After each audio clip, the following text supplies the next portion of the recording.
get over the size and the place that the other control. So they happen to be in a fight all the time. This church is five in one.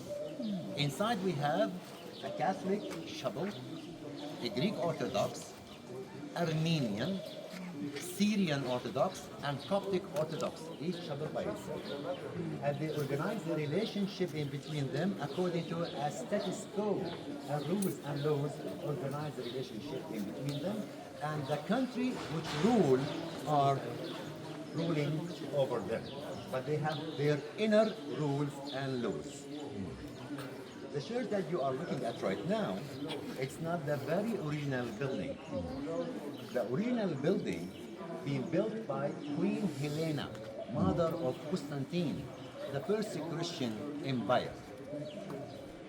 And his mother, who happened to be a Christian, she led a pilgrimage visit to search for the sites belong to Jesus and the Holy Family, Isa Masih alayhi salam and the Holy Family, and she believed that this is where Al-Masih being crucified and died, and she built a church named the Holy Sepulchre to be the most important and the most holy for the Christian world.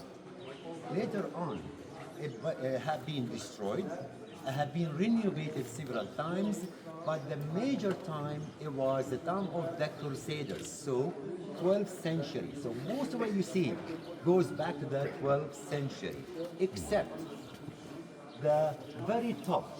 You can see above the windows, there are the decoration, which is unfinished to the left. You can see it's unfinished.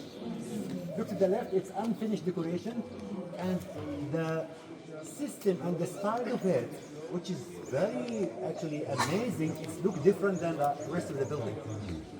This is long before the church. In here was a pagan temple being built by Hadrian, the Roman Empire, and he called it the Temple of Venus. Yes. Venus, Venus, the god of beauty according to the Greek mythology. Female god. And yeah, and he built another temple and called the Temple of Jupiter in somewhere else. So they believe when Queen Helena came here, she did not ask where is the place where Jesus is being buried or crucified. She asked where the Temple of Venus. She found it, she knocked it down, and she uncovered the Calvary. What's the Calvary? It's the hill. And that's the hill where the Romans used to crucify and kill all the criminals. And they used to, the execution at the time used to be crucifixion. Not just for Jesus, as they believe, it's for everyone. And they used to write in the top of the cross the crime of the person. And this was outside the city walls, where we are right now, at the Temple of Messiah. And it was in a top hill. So people from far can look and see somebody hanging in the cross, and they can read the crime. So what they wrote about it, according to their belief, about Al-Masih cross, they say, Jesus of Nazareth, the King of the Jews. That is his crime. Jesus of Nazareth, the King of the Jews. Because when the Roman King Herodes meet with Al-Masih, he say, you are the King of the Jews. I wanted to meet you long ago. He say, you say so.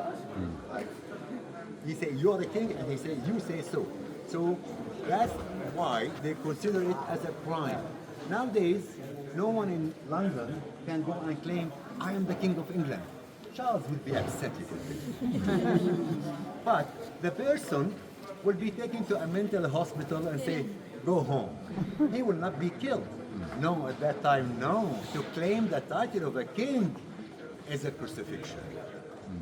And that's the reason and the crime. But that is the apparent crime.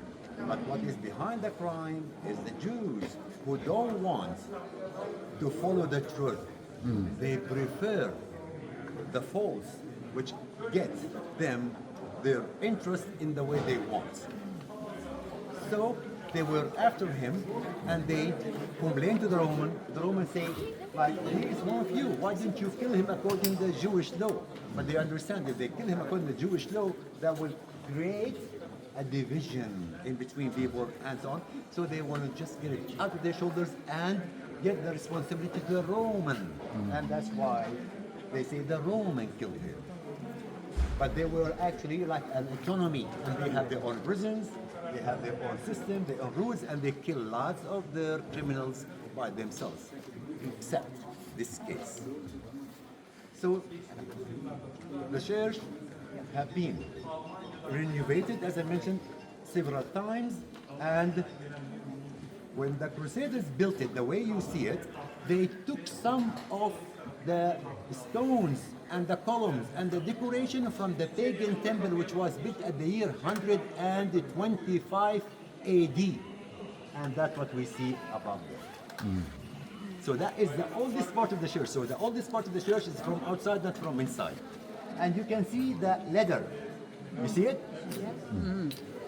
If you look at some of the paintings of the church from almost like 200 years, you will see it, the same one. It's almost like over the 200 years. Why is that? Behind the windows, it's a section belong to the Armenian Christian. And the Armenian monks have a fight with the Greek Orthodox monks. And the Greek Orthodox lock them for several days with no food and no water. So the families of the Armenian afraid that their monks will die out of hunger. So they put that leather and they smuggle the food and the water and give it through the window to their monks. And they kept it as a symbol of peace after they get together. So it's the same that you see. We will enter inside and we will see the place, according to the belief, where Al-Masih alayhi salam, according to them, were being crucified, died, and the place where they wrap his body with the shroud and the tomb. We will have a quick tour, look, pictures, and we'll exit out. Before we go, the most important part of the story, when Umar ibn Khattab radiallahu anh came to Baytul Maqdis, he came with no blood, with no one single drop of blood, very peacefully. And he actually given the keys of the city by the highest a Christian figure at the time. At that time, we have no Orthodox, no Catholic. It was only Christians. 6th century, I'm talking, from the time will be 638 AD, early 7th century. So he gave the keys of Umar and they made the treaty. And the patriarch, Cyprianus, asked Sayyidina Umar to have a tour inside the church. As they toured, there was the time of Azan al-Dhuhr. So Sayyidina Umar Farooq cut his visit and he wanted to go out to pray. Cyprianus said, "This is the house of God, why don't you pray here?" But he's talking to who? He's talking to Umar, the most intelligent. He realized, he said, "If I pray here, the Muslims will fight you on your place." Then Cyprianus realized the mistake he was about to commit. He said, "You are right." So they went out. He said, "What did you pray at the entrance? We are outside." He said, "If I pray at the entrance, they will build a mosque at the entrance and you have no interest in your church." So he prayed in a distance of throwing stone over there. And that's where he prayed. And a mosque named Umar, being built only 150 years after Sayyidina Umar ibn Khattab, like almost very short after the Dome of the Rock. Dome of the Rock is the first building to be built. Not the Al-Qibli. Even you look, Al-Qibli is older. The Golden Dome is older. And then Al-Qibli, and not far after that, Umar Mosque. And served the Muslims for their prayers. And then he made the treaty to organize the relationship in between the Christians and the Muslims and give them their rights of their crosses, their prayers, their everything, and to have in a condition, do not let in the city, get out of the city all the thieves and the all the Jews and the thieves. Jews first, and then thieves. Thieves are better than Jews. So Jews and thieves, and that was written in the treaty. And then they name it Omar Mosque, as you know this. حبيبي خالد. Okay, الله يرضى عليك يا رب. A quick look inside for